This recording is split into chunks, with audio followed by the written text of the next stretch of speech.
Hello everyone. आज की class में सेक्शन सी और डी से संबंधित महत्वपूर्ण पॉइंट को यहाँ पे डिस्कस करेंगे। ये पॉइंट बहुत ही बेसिक है और इन्हें समझना बहुत ही आवश्यक है। पहला पॉइंट है निर्दिष्ट रेखा किसे कहते हैं या किस प्रकार से इसे हम दर्शाते हैं। रचनात्मक रेखा और अभिष्ट रेखा को किस प्रकार से दर्शाते हैं। नेक्स्ट है दी हुई सरल रेखा को दो समान भागों में हम किस प्रकार से विभाजित करेंगे। एक दिए हुए कोण को दो समान भागों में विभाजित कीजिए या एक दिए हुए कोण को समद्विभाजित कीजिए।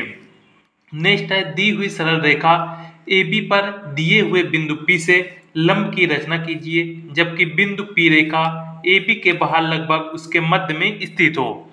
नेक्स्ट है पटरी और प्रकार की सहायता से कोण बनाइए। ये सभी पॉइंट आज हम डिस्कस करेंगे। सबसे पहले देखेंगे निर्दिष्ट रेखा हम किस प्रकार से खींचते हैं। सबसे पहले देखेंगे निर्दिष्ट रेखा को किस प्रकार से हम यहाँ पे दर्शाते हैं। हम कोई भी रेखा जब इस प्रकार से खींचते हैं तो इस रेखा को जब हम हल्की बिल्कुल ऐसे खींचते हैं तो इस रेखा को निर्दिष्ट रेखा बोला जाता है, जो कि हल्की बिल्कुल खींची जाती है। नेक्स्ट है रचनात्मक रेखा। रचनात्मक रेखा को जब हम किसी रेखा को इस प्रकार से डॉट डॉट करके हम दर्शाते हैं तो ये जो डॉट डॉट इस प्रकार से रेखा खींची जाती है इसे हम रचनात्मक रेखा कहते हैं। नेक्स्ट है अभिष्ट रेखा।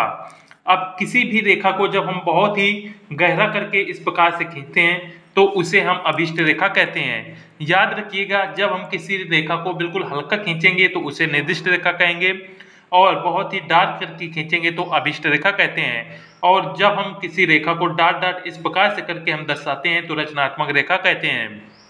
इन तीनों को आपको याद रखना है। नेक्स्ट क्वेश्चन है दी हुई सरल रेखा को दो समान भागों में विभाजित कीजिए। ये सभी पॉइंट सेक्शन सी और डी के लिए बहुत ही महत्वपूर्ण है क्योंकि ये बिल्कुल बेसिक से शुरू किया जा रहा है। जब तक आप इन चीजों को अच्छे से नहीं समझ पाएंगे तो वहां पे आप जब क्वेश्चन करेंगे तो करने में आपको समस्या होगी। इसलिए इन प्रश्नों को समझना बहुत ही आवश्यक है। दी हुई सरल रेखा को दो समान भागों में विभाजित कीजिए। तो कोई भी रेखा हम इस प्रकार से मान लेंगे। मान लीजिए कि ये कोई एक रेखा इस प्रकार से खींच दी। इस रेखा का नाम यहाँ पे दे दिया A और ये रेखा हो गई B। AB जो रेखा है इस रेखा को हमको दो समान भागों में विभाजित करना है या कह सकते हैं इसे हम समद्विभाजित करना है। तो किसी भी रेखा को दो समान भागों में विभाजित करने के लिए प्रकार की सहायता से प्रकार की जो नोक है वो पॉइंट A पे रखेंगे और जो भी रेखा खींचते हैं उस रेखा का आधे से अधिक भाग इस प्रकार में लेते हैं और ऊपर की ओर एक इस प्रकार से चाप लगा देंगे और नीचे की ओर एक चाप लगा देंगे। दूसरा जो प्रकार की नोक है वो पॉइंट B में रखेंगे और याद रखेंगे ये जो साइज है इस साइज को हम कम या ज्यादा नहीं करते हैं, साइज बराबर रखेंगे और पॉइंट B से ऊपर की ओर एक चाप लगाएंगे और नीचे की ओर एक चाप लगाएंगे। आप देखेंगे कि ये जो दोनों चाप हैं ये जहां पे एक दूसरे को काट रहे हैं वहां से होते हुए एक सीधी रेखा इस प्रकार से हम मिला देंगे। ये जो रेखा जाती है ये A और B को समद्विभाजित करती है। तो इस प्रकार से जब भी प्रश्न आएंगे कहीं पे भी किसी भी रेखा को समद्विभाजित करना होगा या दो समान भागों में विभाजित करना होगा तो उस रेखा को आधे से अधिक हम नाप लेंगे प्रकार में और ऊपर की ओर एक चाप लगाते हैं, नीचे की ओर एक चाप लगाएंगे और उस रेखा को हम समद्विभाजित कर सकते हैं। नेक्स्ट हमारा प्रश्न है, आप देख सकते हैं एक दिए हुए कोण को दो समान भागों में विभाजित कीजिए। कोई भी एक कोण दिया होगा उसको हम समद्विभाजित करने के लिए सबसे पहले यहाँ पे कोई भी एक कोण बनाएंगे। सबसे पहले एक आधार रेखा खींचेंगे, इसका नाम दे देंगे A और B। इसके बाद इसमें कोण बनाने के लिए हम इसमें कोई भी इस प्रकार से एक कोण बना लेंगे जो कि इस प्रकार से जाएगा। इसके बाद इस कोण को हम कह रहे हैं कि इस कोण को दो समान भागों में विभाजित कीजिए। किसी भी कोण को दो समान भागों में विभाजित करने के लिए पॉइंट A से हम यहाँ पे एक इसमें चाप लगाएंगे, इस प्रकार से चाप लगा देंगे और याद रखेंगे ये प्रकार की नोक को आपको कम ज्यादा नहीं करनी है। इसके बाद प्रकार की नोक आप इस पॉइंट पे रखेंगे और आगे की ओर एक चाप लगाएंगे। इसके बाद प्रकार की नोक इस वाली रेखा में हम रखेंगे और यहां से एक चाप लगाएंगे। ये दोनों चाप जहां पे एक दूसरे को काट रहे हैं इनसे होते हुए पॉइंट A को हम एक रेखा की मदद से इस प्रकार से मिला देंगे। ये रेखा जहाँ पे मिलेगी ये इस कोण को क्या करेगी, दो समान भागों में विभाजित करेगी। तो इस प्रकार से आप किसी भी कोण को दो समान भागों में विभाजित कर सकते हैं। कोण को विभाजित करने के लिए यहाँ से हम इसमें एक चाप लगाते हैं, जितने अंश का कोण होगा उतने अंश का यहाँ पे इस प्रकार से चाप लगाएंगे। या कोई भी कोण का एंगल नहीं दे रखा तो अपने इच्छा अनुसार कोई भी एक चाप लगा लेंगे। उसके बाद प्रकार की नोक इस पॉइंट पर रखेंगे और ऊपर की ओर चाप लगाएंगे। फिर प्रकार के नोक इस पॉइंट पर रखेंगे और ऊपर की ओर एक चाप लगाएंगे। ये दोनों चाप जहाँ पे एक दूसरे को काटेंगे वहां से होते हुए इस रेखा को यहाँ पे मिला देंगे। इस प्रकार से ये रेखा का यहाँ पे इस रेखा का एक कोण निकल आएगा और दूसरा यहाँ पे निकल के आएगा।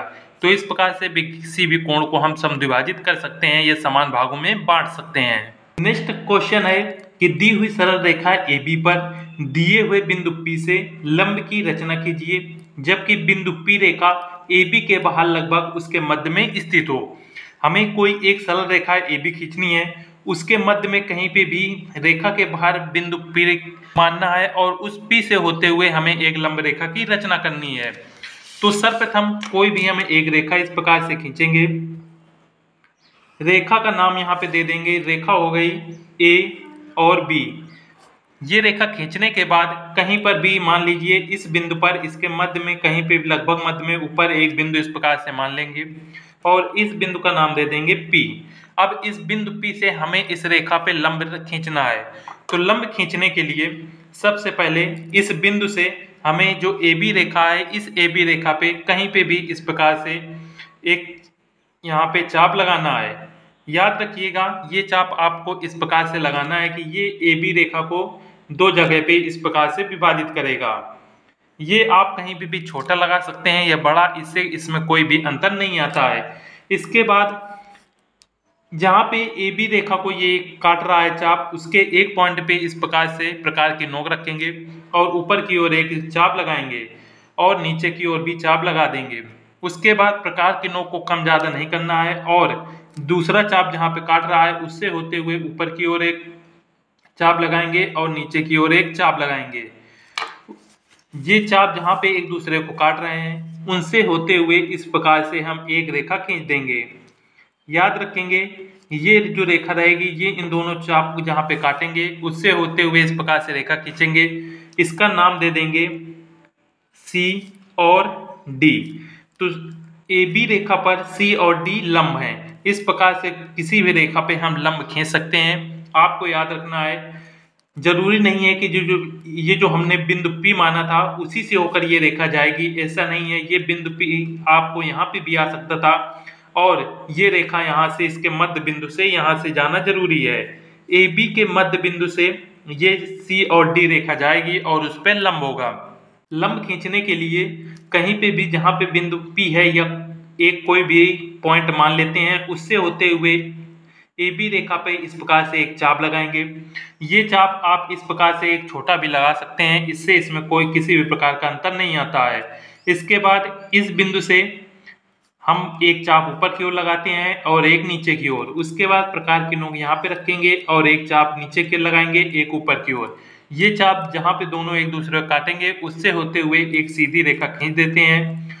C और CD जो रेखा जाएगी वो AB पर लंब होगी। इस प्रकार से किसी भी रेखा पे हम लंब खींच सकते हैं। नेक्स्ट क्वेश्चन है पटरी और प्रकार की सहायता से कोण बनाइए। पटरी और प्रकार की सहायता से हम इसमें 0 से लेके 120 एंगल के मध्य जितने भी कोण आते हैं 0, 30, 45, 60, 90 और 120, इन सभी कोणों को कल पटरी और प्रकार के सहायता से बनाना सीखेंगे। यदि ये वीडियो पसंद आया हो तो वीडियो को लाइक जरूर कर दें और चैनल को सब्सक्राइब कर लें। मिलते हैं नेक्स्ट वीडियो में। जय हिंद।